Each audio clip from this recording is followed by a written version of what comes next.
ఓం నమ శివాయ. కోటి సోమవారం ఈ మాటను మనం చాలాసార్లు వినే ఉంటాం. ఈ కార్తీక మాసంలో ఈ కోటి సోమవారం ఎప్పుడు అనే విషయాన్ని ఈ వీడియోలో మనం తెలుసుకోబోతున్నాం.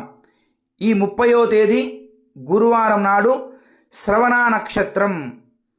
ఈ రోజున కోటి సోమవారం అని అంటారు. అంటే కోటి సోమవారాలు మనం పూజ చేస్తే ఎంత విశేష ఫలితం వస్తుందో ఈ 30వ తేదీ గురువారం నాడు శివారాధన చేయడం ద్వారా అంత ఫలితాన్ని ఆ పరమేశ్వరుడు మనకు అందజేస్తాడు.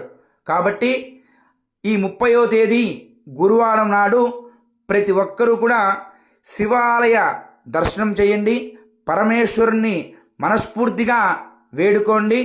ప్రతి ఒక్కరూ కూడా కుదిరితే దానాలు చేయండి, దీపదానాలు చేయండి. హర హర మహాదేవ.